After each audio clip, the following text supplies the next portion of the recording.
Hey guys, welcome to another league race on the channel. Today we are racing in Monaco for round 3 of LSA season 6. On screen you can see the standings after Imola. We are not even in the top 10 at the moment because we had a DNF in round 1 and P7 last time out in Imola, so yeah, we are P12 at the moment. A lot of points to catch up to the top guys, and hopefully we can start clawing that gap back today in Monaco. So we jump straight into qualifying. This is our first run, and we have fueled our car for more than one run, just in case we do get impeded or in case we invalidate or something. But yeah, Monaco, obviously one of the most important qualifying sessions of the season because of how difficult it is to overtake. So it's really important to get a fairly clean lap on the board and just put yourself close to the front of the field. But on this first run, we do kind of catch our teammate a bit too quick, and I just felt like I was going to lose a lot of time. So I just backed out of it. Backed out of the lap. I did have enough fuel on board to go again, so we just get out the way for a few oncoming cars. I think that's Top Gun and Cheddar. So we get out of their way, and now we are gonna start our first proper run, and hopefully we can, get around the front. I think it's not always necessary to be on pole. If you're in the top 5 or the top 8, you can always fight for the race win. In obviously normal conditions, if there's a safety car or something that changes. But going through turn 1, we do that fairly well. We gain about a 10th on that exit, so it's a very good first turn, as Brands does a 108.8, which is already pretty quick for a first run. But yeah, we're not aiming to get pole, at least not on this first run. We just want to set a decent enough banker. So yeah, coming through this part here, we are almost 3/10 up on the first run we did. So yeah, we are improving. We are kind of on to set a pretty good lap at this stage. But coming through this tunnel part, we pick our braking point and we brake pretty well, but we hit the inside wall there, and that rips our whole tire off. And that's us out of qualifying. So yeah, that's not ideal. And you can see here on the results screen, Convoy gets pole with a 108.5, which is a very quick time. And we are down in P18, so we are going to be starting this race almost dead last. So yeah, not ideal. We've got to see what we can do. But as you can see, it is raining in Monaco. But there's a twist. We can't select slicks. So everyone on the grid has to start. We can't select inters, apologies. So everyone on the grid has to start on slicks. The game is telling us slicks are the fastest tire, which in this case I don't think is true, but everyone is going to be starting on slicks. So yeah, we're not going to be trying to do anything crazy in these first couple of laps. We're just going to try and keep it clean and not get into any incidents or get any damage. So lights out and away we go. You can see Barry ahead is disconnected, and as he takes control of his car jumps back, and that gives me a massive fright. So yeah, we almost lost our wing on his car, which obviously would have been very unlucky because we did brake quite early. But yeah, luckily we get through that without damage and we can carry on. You can see there's parts of wing flying around, so some people are already damaging their wings. As we sneak up the inside of Berry, try and gain a free position, and that's us up into P16, so already 2 places gained. But again, we're not really looking to gain any places. If we do gain a few, that's good, but I'm not looking to go for anything crazy. So we stay on the inside of Brian here, just mainly to defend from the cars behind, because if we stay behind him, everyone goes so slow, and it's easy to lose a position like that. So we do let him go again. We weren't trying to overtake him there, but yeah, we just stay behind at this stage, as there's quite a big pile up ahead. Now there's a bunch of cars involved, as Daifan hits the wall on the right and he's out of the session, and that brings out the first VSC of the race. So we're going to skip through this VSC because it did stay out pretty long, and you can see here coming to the middle part of the second lap, the VSC is going to end pretty soon. So we almost go over our delta and get a drive-through penalty, so we luckily avoid that. But now as we get racing again, Brian is going to go defensive here into the chicane, and he doesn't get his car stopped, so he goes over the chicane and he lets us through because he knows that he didn't defend that position legally. He had to go off track. So skipping to the end of lap 2, we're now behind Whistler, and we're going to try and get this position because you can see ahead of Whistler there's quite a big gap to Spikes. So we've got to get this move done ASAP. So we brake a bit later, but on the apex we lock the rear wheels, and Whistler gets a very nice switchback on us. As Top Gun retires and brings out another VSC. Now this is one of the most crucial moments in the race because, yeah, I would have, you know, if I passed Whistler there, I would have been ahead on this VSC, which means I can dictate how close to the delta I want to stay. Whereas now, being behind, it's kind of, you know, you wanna be as close to the car ahead as possible, but you also don't want to, you know, go over your delta and possibly overtake them under a VSC. So, because that's going to be a 10-second penalty. So you'll see now, coming through this tunnel, VSC is ending. There we go, VSC ending now, and we're 1.5 seconds on our delta. So we get on the throttle, but Whistler brakes for his delta, and as I brake, I just kind of brake too much. I locked the rears and I hit the wall, and now we've got to wait for all of the cars. You can see on the minimap there's one more kick coming. We've got to wait for everyone to pass. So Boneless gets past, so we can reverse back onto track. And yeah, this has really cost us big time. Because yeah, we've now got damage. So we box at the end of lap 3 for the hards. Again, looking back at this, the Inters were the faster tyre in this beginning part of the race, but Jeff was telling me the slicks are the quickest tyre, so you just kind of have to go with what he says. So I go for hards with the aim of taking them to the end. But yeah, looking back at it, I should have gone Inters. So you can see Stevo gets past us. And now coming on this pit exit, we've got Elo and Trey on Inters ahead, so they're going to run away for the time being, and we've just got to try and catch Stevo. Now, lap 4, we skip on to lap 8, so you can see 4 laps later, we've caught back to Stevo, and now we're going to try and go for this overtake as quickly as possible because, yeah, the gap is, the field is pretty spread at this stage, and there's not much, you know, in terms of strategy. It's just kind of, we're on the hards, we've just got to take them to the end and pass as many cars as possible. Now, you can see ahead, Spikes looks like he has a bit of wing damage, so I think he is holding us up a bit, but he is going to let us go through this tunnel part. So yeah, he knows it's not worth fighting with cars who don't have damage. He's just going to ruin his own race and possibly ruin someone else's race as well. So not worth it. You can see now, on lap 8, we try and get a nice switchback, but we get our first warning, and that's going to be quite crucial. So at the end of the lap, we do get DRS on Stevo. We put down the power, we almost hit the wall there, as we are still struggling for grip on these cold hards. But we get the move done into turn 1, and you can see the gap to Trey now, the gap to it's over 4.2 seconds, and coming to the end of the lap, the gap to it's over is now 1.4 seconds, so we've gained almost 3 seconds in one lap, which is pretty huge at this stage. And now skipping to the end of the lap, you can see we are right behind it's over, so we are going to go for this move into turn 1 just like we did with Stevo. But it's over gets a really good drive out of that final corner, and at this stage there's nothing we can really do, so we just stay behind. There's no point in, you know, diving from that far back. We see if we can get a good exit up this uphill here, but yeah, he's just got enough battery and enough traction to stay ahead, so there's not really much we can do. You can see we're still struggling for tire temps even after so many laps. These hards are just not warming up, so yeah, we stay behind it's over, and this is quite a crucial lap and something I really want to, you know, talk about for a moment while we just, you know, sit behind it's over for this lap.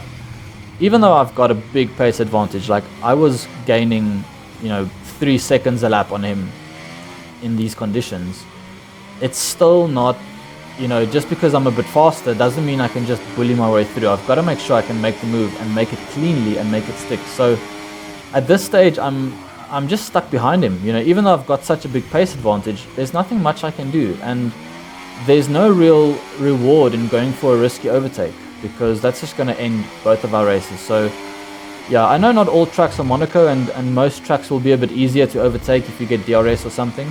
But in a case like this, I mean, you've really just got to take your time, suss out where you are a bit faster than the car ahead, and then plan your overtake. So we go for this overtake again. This time, we get a much better exit out of the final corner, and now we are going to get this move done. So into turn 1, we leave space on the outside. He turns into us a bit early, but you know, it's not like we could have turned earlier, and we leave all the space on the outside for him, and that's the move done. So coming to the end of lap 12, Steve-O retires, and that brings out a VSC. Now we're not going to box here because we've just passed a bunch of cars, and if we box, yeah, that's just going to put us back. And now the full safety car is actually deployed, so yeah, that's been upgraded to a full safety car. And the thinking here is we're still not going to box, because remember, we've just spent like what, 6, 7, 8 laps trying to pass these cars. If we box now, we're just behind them again. And in Monaco especially, track position is much more important. These hards can make it to the end of the race very easily. So yeah, we're just going to stay out. There's no point in boxing. So coming to the end of lap 16, you can see safety car in this lap, and we are in P9. So we've made some good progress in this race, but now we're behind Whistler and Boneless. Now there's quite a gap to the cars ahead. That's because Barry was disconnected, so his AI boxed, and that caused quite a gap to the cars ahead. So we were thinking of maybe going through here, but there's not really any space. These two guys are going side by side. We tried to follow Boneless through the outside, but our tires are just so cold. There's no grip, so yeah, we're stuck behind. And now you can see, end of lap 19, or start of lap 19, we're still behind Whistler. And this is what I was speaking about earlier with It's Over as well. Even though there might be a bit of a pace advantage, it's just never worth risking another driver's race. So yeah, we're still behind Whistler. At this stage, him and Boneless have 6-second penalties, so we are going to get them, you know, in the final results. But we want to get them on track, because as we get a 3-second penalty of our own, so that does influence us a bit. Brian retires, and that's another VSC. I don't think there's going to be a full safety car on this one. So this is another VSC on lap 19. So we're basically halfway into this race. And once again, we're going to stay out, because as I said earlier, we don't want to sacrifice track position just for slightly better tires. So Whistler boxes, and that kind of allows us to, you know, catch back up to Boneless. So we're going to catch back up here. VSC ending, start of lap 20. You can see the gap to Boneless now about 2 seconds. But on lap 22, again, still behind Boneless. So these guys have really been good at keeping me behind and just having good enough exits, good enough cornering speeds that I can't really pass. And at this stage, I am starting to get a little bit frustrated. But as I said, there's not really much you can do. So you can see me just trying to get on the power too early and just losing time. And Midas comes out of the pits there. And as we go through this turn 1, we just get on the power too quickly. And that's our wing into the wall. And yeah, that's going to be quite a lot of damage. So you can see this left-hander, we've just got no downforce at all. Understeer like crazy in the left-hand corners, so that's not ideal. But at this stage, I was thinking maybe the damage is not going to be that bad. Like, I can still maybe keep these guys behind, so I'm not just going to wave them through. I'll obviously not do anything reckless, but as you can see, end of the lap, Trey and Midas still behind. And I'm doing just enough to get good exits, but you can see my battery is completely depleted at this stage, and Trey sends it up the inside. I wasn't actually expecting that, but kudos to him. He makes the move, leaves us space, and yeah, you can see now as he passed us on lap 24, the gap on lap 26 is 11 seconds. So I realized, listen, I'm losing a lot of time, so it wasn't worth staying out any longer. I boxed for a set of mediums and a new wing, and now it's basically just going to be 13 qualifying laps to the end to see where we can finish. You can see Whistler and Berry get past us while we're in the pits, so we're down into P10. And if you look at the minimap, you'll see the gaps are absolutely huge. So we are going to see what we can do. The gap to Whistler is about 11.5, almost 12 seconds on lap 27. So we're just going to see what we can do here. You can see at the end of lap 29, that gap has come down to about 6 seconds. So yeah, we've got some serious pace. And I decided, listen, I am basically not going to gain a lot more positions. We might as well go for fastest lap, because every position, every point in this championship is going to matter at the end of the day. So yeah, we don't have any traffic ahead of us. If you look at the minimap, you'll see that, you know, the cars are very spread out, as that's Midas going over the start-finish straight now, and he's in the lead of this race. So that just shows you how far behind we are. But yeah, we're kind of thinking of we're going to catch Whistler, but the gap to Trey is 26 seconds. So at this stage, I'm thinking, you know, P7, if we get Whistler, P7 is going to be the most we can do. And I've kind of made peace with that. So at this stage, I'm thinking P7, we're going to get Whistler anyway. We might just as well go for fastest lap. We can break the DRS, not break the DRS, we can use all our ERS in this lap because we're not really fighting for anything else. There's no one behind us, no one really ahead of us. So yeah, you can see we've really been pushing this lap. Not used as much ERS as I probably thought I was gonna. But it's been a clean lap, and coming across this finish line, you'll see we do set the fastest lap. So it's going to be a 1 minute 10.7, and the gap to Trey has actually come down to 24.5 seconds, which at the end of the next lap is now 22.8 seconds, and we've been stuck behind Whistler. So with our fresh tires, we get a good exit. Whistler doesn't really fight that too much, so he just lets us go. And now we're going to set off the Trey because we can see this gap coming down. Here you can see end of the next lap, 15.5 seconds. So we've gained another 4 seconds to Trey. Okay, 16.2 seconds. Yeah, it's the pace has just been great. End of the next lap, 11.5 seconds. So again, that's another 4 seconds. And now I'm thinking with 6 laps left, you know, I could actually pass Trey here and maybe even get that 3-second gap extended to him. So that's what I'm going for. I've decided, listen, I can maybe get P6. And now I see his teammate Boneless right ahead of him. I can maybe even get P5. So yeah, coming to the end of the next lap, the gap is down to 2 seconds. So we've really been catching these guys quickly. And yeah, I've got to be careful because they are teammates. So they might be trying to work together slightly, you know, to get the best result for the team. But yeah, we've just got to try and outsmart them and you know, see if we can make the passes regardless of them working together. So yeah, as Jeff tells me, Boneless has a bit of front wing damage, so I know I should be able to get him pretty quickly. And I think I'm going to spot my opportunity pretty quickly here because you can see him struggling through the corner. So I think coming through this corner, I can get a better exit than him. And I put on the overtake button, and we are just going to send it. With his front wing damage, he will have to brake a bit earlier, so we just brake later than him with our fresh tires. And that is move done. Up into P6, and now we can get off the Trey with, you know, 3 or 2 laps remaining in this race. If we pass Trey, there's still every chance we can break that 3-second gap and maybe even get a P5 from this race, where I thought P7 was going to be the best we can do. So coming through this pod again, we're going to do exactly the same move on Trey as we did on his teammate. We get a much better exit actually, and we're right behind him. He defends the inside, but again, we can just brake so much later with these tires. He kind of just backs out of the move. He knows it's no real point in fighting that too hard. So yeah, coming to the end of the race, you can see we have actually increased the gap to over 6 seconds. So even if we do get another penalty, we are going to finish in P5 in this race. And yeah, we catch Blue Turtle here, but he's just going to let us through as it's the last lap.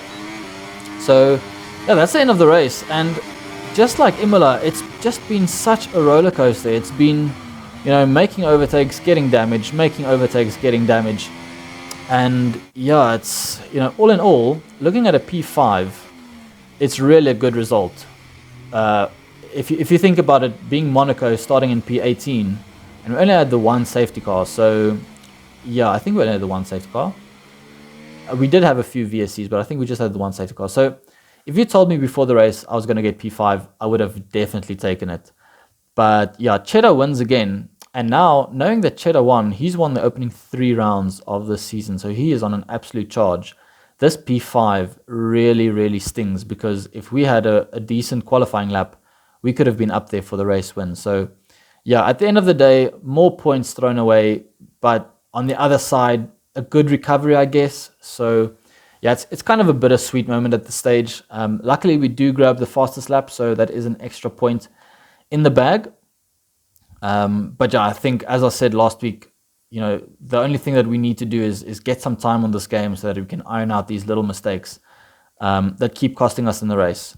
Next week, we are at the mystery track, so we don't know what that race is going to be yet. But yeah, so stay tuned for that. I'll be uploading that video very shortly. If you did enjoy this video, guys, hit that like button and subscribe to the channel if you do want to see more of these. And yeah, thanks for watching, and I'll see you guys all next time. Bye-bye.